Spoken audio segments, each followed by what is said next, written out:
আসসালামু আলাইকুম। আশা করি আপনারা সকলেই ভালো আছেন। চলে আসলাম আরো একটি ভিডিও নিয়ে।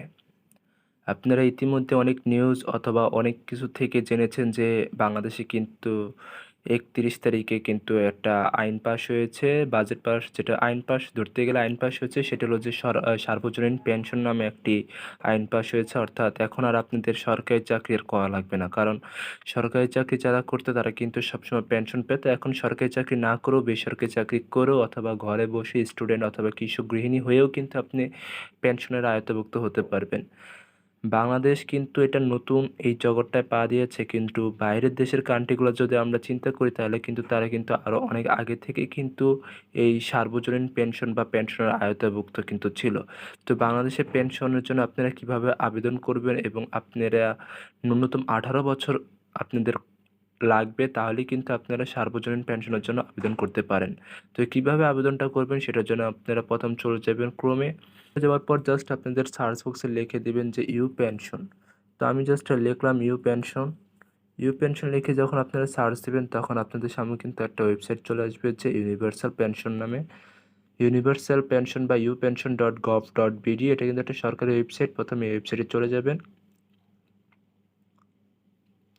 আমার একটা জিনিস দেখে খুব ভালো লেগেছে যে ওয়েবসাইটটা কিন্তু খুবই স্মুথ এবং খুবই সুন্দর করেছে। এটা যেরকম মোবাইলে আমরা ইউজ করলে যতটা স্মুথ ফিল পাই, তেমন কম্পিউটারে যদি আমি ইউজ করি সেরকম স্মুথ ফিল পাওয়া যাচ্ছে এই ওয়েবসাইটটা থেকে।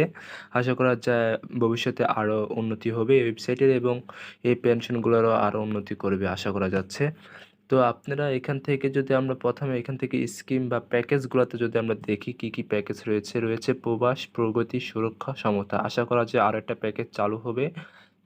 তো প্রবাস প্যাকেজটা মূলত হলো যারা প্রবাসে থাকেন তাদের জন্য, এবং প্রবাসে যারা থাকেন তাদের কিন্তু পাসপোর্ট রয়েছে এবং পাসপোর্ট দিয়েই কিন্তু চাইলে আপনারা কিন্তু এই প্রবাস প্যাকেজটা চালু করতে পারেন। তবে একটা শর্ত রয়েছে, আপনার কিন্তু অবশ্যই এখানে একটা এনআইডি কার্ড লাগবে। যাদের এনআইডি কার্ড নাই তারা পাসপোর্ট দিয়ে চাইলে করতে পারেন, কিন্তু পরবর্তীতে অবশ্যই আপনাকে পাসপোর্ট জমা দিতে হবে।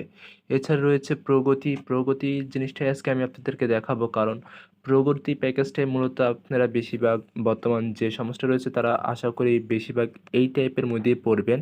এছাড়া সে সুরক্ষার মধ্যে যারা পড়বেন তারা হলো যে সাধারণত আম গৃহিণী, কৃষক তারা মূলত, বা এন্টারপ্রেনারশিপে যারা রয়েছে তারা মূলত সুরক্ষার মধ্যে পড়বে, এবং সমতা যেটা সেটা হলো স্বল্প আয়ের ব্যক্তি।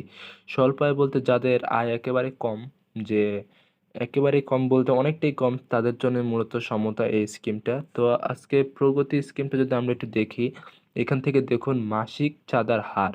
অর্থাৎ আপনারা চাইলে এটা 10, 15, 20, 40, 42 এরকম বছর অনুযায়ী কিন্তু আপনারা করতে পারেন। অর্থাৎ আপনারা কিন্তু 60 বছর পর্যন্ত আপনাদের এই স্কিমগুলো চালু করে রাখতে পারেন।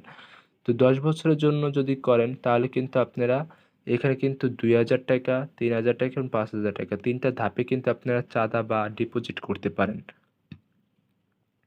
তো আমরা যদি এখানে 30 বছরের জন্য ৳২,০০০ করে যদি করি, তাহলে কিন্তু আমরা 30 বছর পরে যেয়ে যে আপনার যখন 60 বছর হবে, 60 বছর 30 বছর যদি আপনারা করেন, করার পর যেমন 30 বছর এটা কিভাবে বুঝবেন সেটার জন্য আপনারা জাস্ট আপনার একটা ক্যালকুলেটর নিবেন।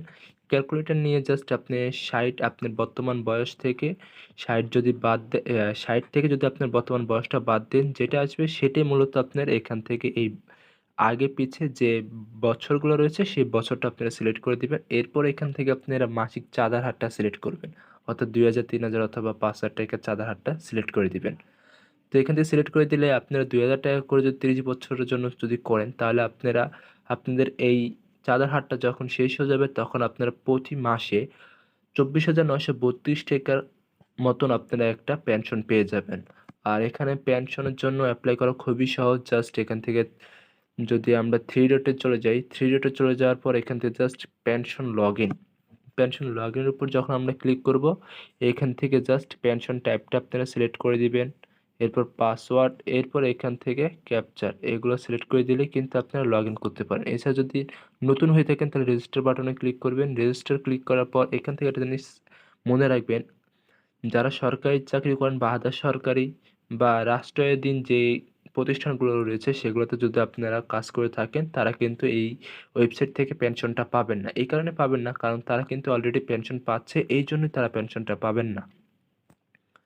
এছাড়া রয়েছে আমি সামাজিক নিরাপত্তা বা কর্মসূচির আওতায় কোনো ধরনের ভাতা গ্রহণ করি না। অর্থাৎ ভাতা গ্রহণ করলেও কিন্তু এখানে একটা রিস্ক থাকছে। এবং আরেকটা জিনিস সবচেয়ে জরুরি যে জিনিসটা সেটা অবশ্যই নোটিস করবেন যে ভুল তথ্য প্রদান করলে আবেদন বাতিল হবে অথবা জমাকৃত অর্থ ফেরত দেওয়া হবে না। এটা কিন্তু অবশ্যই আপনারা মনে রাখবেন। তো আমি সম্মতি আছি এটার মধ্যে জাস্ট ক্লিক করার পর জাস্ট এখান থেকে আপনারা প্যাকেজটা আপনাদের সিলেক্ট করে দিবেন। জাস্ট আপনাদের প্যাকেজটা সিলেক্ট করে দেওয়ার পর আপনাদের এনআইডি নাম্বার, জন্ম তারিখ, মোবাইল নাম্বার, ইমেল আইডি এবং ক্যাপচা প্রদান করেই কিন্তু আপনারা পরবর্তীতে চলে যেতে পারেন। আমি জাস্ট এখানে আর বিস্তারিত বললাম না। আপনারা খুব সহজে একদম সিম্পল ওয়েতে কিন্তু আপনারা এখান থেকে রেজিস্ট্রেশন করে নিতে পারেন।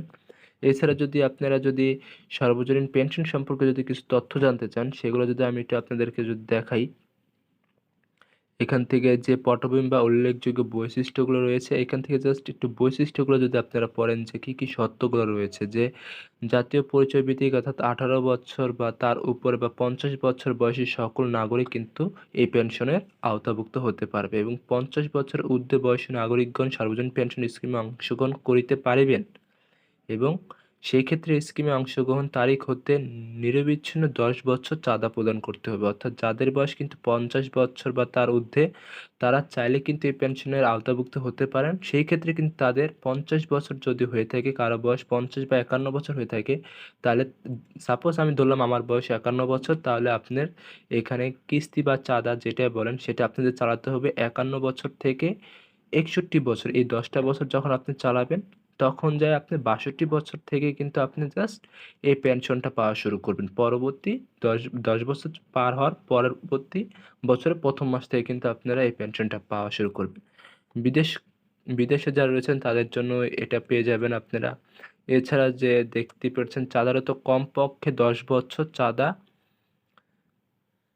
প্রদান করিবার পূর্বে যদি, অর্থাৎ আপনি যদি 10 বছর চাঁদা প্রদান করার আগে যদি আপনি মারা যান সেই ক্ষেত্রে আপনি যাকে নমিনি হিসাবে রাখবেন নমিনি সব টাকা নিয়ে যেতে পারবে, অর্থাৎ তাকে ফেরত দেওয়া হবে নমিনিকে। এছাড়া এদিকে যত রয়েছে পেনশনের জন্য নির্ধারিত চাঁদা বিনিয়োগ হিসাবে গণ্য করিয়া কর রেয়াতের জন্য বিবেচিত হইবে। অর্থাৎ আপনি যে চাঁদাটা বা যে ডিপোজিটটা দিয়েছেন সেটা বিনিয়োগ হিসাবে গণ্য করিয়া রেয়াতের জন্য বিবেচিত হবে এবং মাসিক পেনশন বাবদ প্রাপ্ত অর্থ আয়কর মুক্ত থাকিবে। অর্থাৎ এটা থেকে আপনাদের আয়করটা কি থাকবে? মুক্ত থাকিবে। আর এটা যদি আপনারা কোনো ফর্ম চান, অর্থাৎ ফর্ম দিয়ে কিভাবে আপনারা অ্যাপ্লিকেশন করবেন সেই ফর্মটা আমি জাস্ট আপনাদের একটু দেখিয়ে দিই। ফর্মটা একেবারে ইজি ফর্ম যে আপনারা পূরণ করতে পারবেন। দেখুন এখানে জাস্ট রয়েছে সার্বজনীন পেনশনের আবেদনপত্র। জাস্ট আপনার জাতীয় পরিচয়পত্র নাম্বার, নাম, পিতার নাম, মোবাইল নাম্বার, বর্তমান ঠিকানা, স্থায়ী ঠিকানা এবং বার্ষিক আয়টা আপনারা দিয়ে দিবেন আপনাদের। এছাড়া একটা ছবি দিবেন, স্থায়ী ঠিকানা, পেশা, মাতার নাম ইংরেজিতে এবং জন্ম তারিখ। এবং এখানে স্কিমের তথ্যের মধ্যে জাস্ট স্কিমের নাম দিবেন, চাঁদার পরিমাণ এবং প্রদানের ধরনটা দিয়ে দিবেন। এরপর ব্যাংকের হিসাব, কোন ব্যাংকের হিসাবটা আছে সেই ব্যাংকের নাম, ঠিকানা, শাখা এবং রাউটিং নাম্বার সহ দিয়ে দেবেন। এগুলো কিন্তু সব কিছু আপনার ব্যাংকের ডিটেলসগুলো কিন্তু সব আপনারা ইন্টারনেটে খুঁজলে কিন্তু পেয়ে যাবেন আপনাদের যে ব্যাংকে অ্যাকাউন্ট রয়েছে। এছাড়া নিচের দিকে জাস্ট মোস্ট ইম্পর্টেন্ট যেটা সেটা হলো নমিনির নাম এবং নমিনির মোবাইল নাম্বার এবং একটা ছবি দিয়ে দিবেন।